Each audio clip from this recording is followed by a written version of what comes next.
Queue న్యూస్లో పనిచేయటకు senior video editors కావాలను సంప్రదించవలసిన నెంబర్లు 8688926084. 100% రిజర్వేషన్ పై యూటర్న్ కన్నడ ప్రజలకు ప్రైవేట్ సంస్థల అమలుకు బిల్లు నిర్ణయం మార్చుకున్న కర్ణాటక ప్రభుత్వం పారిశ్రామిక వర్గాల నుంచి వ్యతిరేకత రావడంతో హోల్డ్.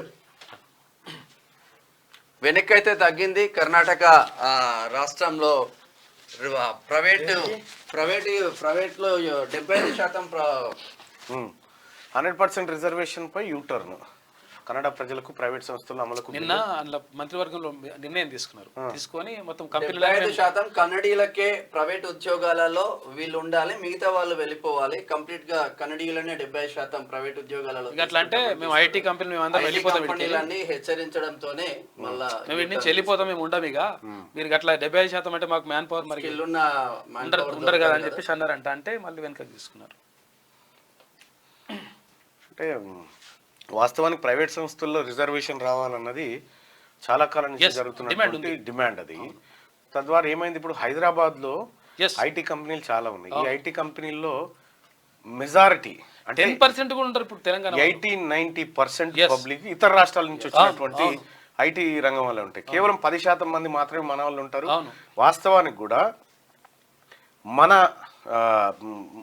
ఇక్కడ వాస్తవానికి స్కిల్స్ అనేటివి చాలా ఇంపార్టెంట్. స్కిల్స్ చాలా ఇంపార్టెంట్. అక్కడ మొత్తం భారతదేశం వాస్తు ఏది మన భాగవతులలో ఇటాడుతుంది.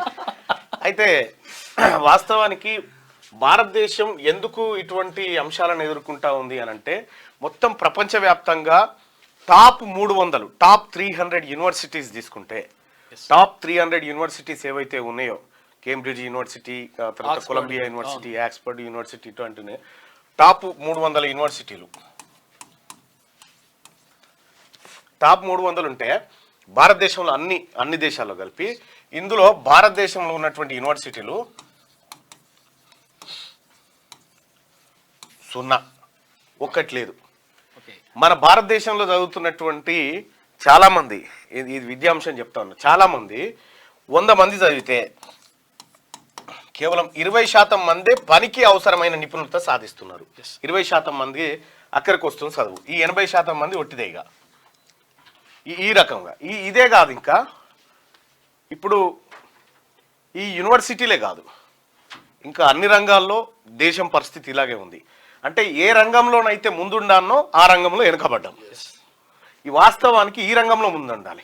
జర్మనీలో 190% మంది ఏది ఇంజనీరింగ్ చేసిన వాళ్ళు అయిపోగానే నిపుణత సాధించుకొని ఉద్యోగంలో చేరుతారు. మన తన 20% మంది మాత్రమే.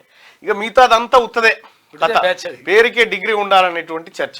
ఇక ఇంకొక విషయం ఏంటంటే వ్యవసాయ రంగం తీసుకుంటే మొత్తం ప్రపంచంలో 90% వ్యవసాయ యోగ్యమైన భూములు అమెరికాలో ఉన్నాయి.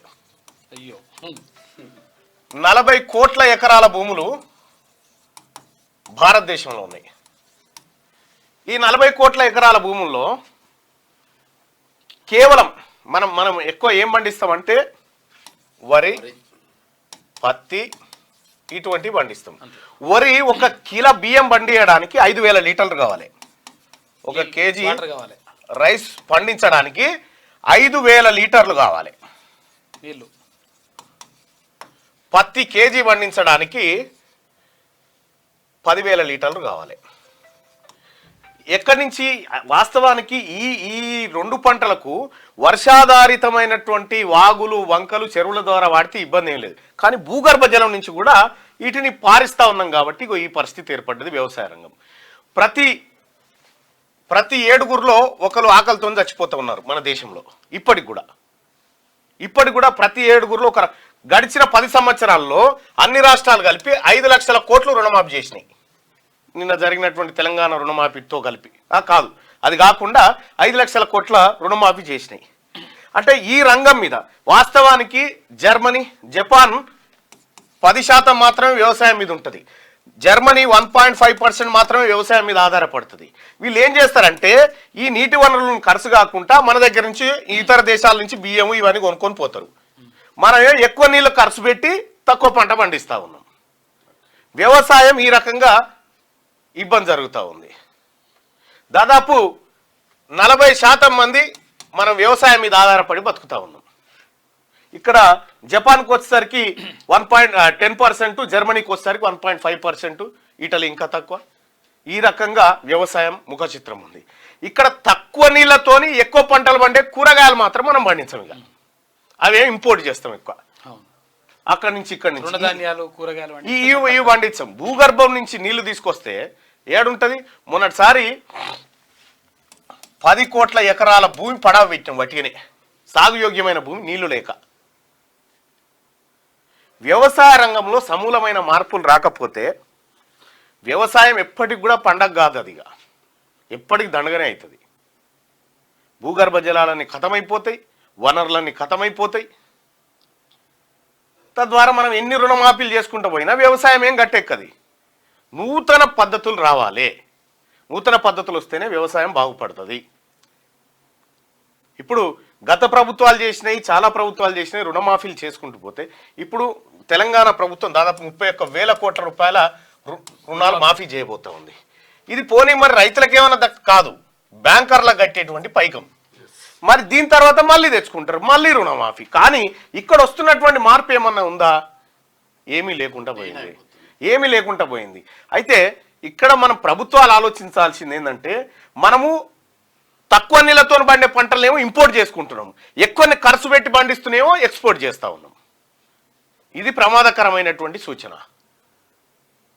చాలా మంది అంటారు, సరే మనం ఓపెన్గా మాట్లాడుకుంటే 31,000 కోట్ల రూపాయలు రైతులకు రుణమాఫీ చేసినాం. సరే ఎక్కడి నుంచి కడతాం ఈ పైసలు? రైతు కొడుకు మీద పన్నేసి రైతు అప్పు కట్టాలి, అంతే కదా? అంతే. కానీ ఇది దీని నుంచి వచ్చినటువంటి ఉత్పత్తి. సరే రైతాంగానికి ఎంత చేసినా తక్కువే, వాళ్ళు దేశానికి అన్నం పెడుతున్నారు, ఎటువంటి అని చెప్పుకోవచ్చు. కానీ మన వ్యవసాయ రంగంలో రైతాంగానికి ప్రభుత్వాలు చేయాల్సినటువంటి సహాయం ఎక్కడ అంటే, ఇక్కడ మార్పులు చేర్పులు తీసుకొచ్చే కాడ రాష్ట్రాలు కానీ దేశాలు కానీ దీనిపైన ప్రత్యేక దృష్టి పెడితే బాగుంటుంది. మనం ఇట్లా ఎన్ని చేసుకుంటూ పోయినా కూడా జరిగే పరిణామం ఇదే. కాబట్టి ఈ 31,000 కోట్లు చేసినా 5 లక్షల కోట్లు చేసినా ఏది చేసినా కూడా శాశ్వతంగా రైతు, నీకు అమెరికాలో ఉన్నటువంటి రైతు లాభసాటిగా ఉంటాడు, ఇతర దేశాల్లో ఉన్న రైతు లాభసాటిగా ఉంటాడు. కానీ మనం లాభసాటిగా లేము. కారణం మనం పండించే పంటలు, మనం వర్షాధారిత పంటలను కూడా మనం భూగర్భ జలాలతో పండిస్తూ ఎక్కువ శ్రమ పెడతా ఉన్నాం. కాబట్టి కారణాలు ఇవన్నీ ఉన్నాయి. సో మొత్తానికి ఇక్కడ ఇంజనీర్లు ఏదో స్కిల్స్కి సంబంధించి వచ్చాయి.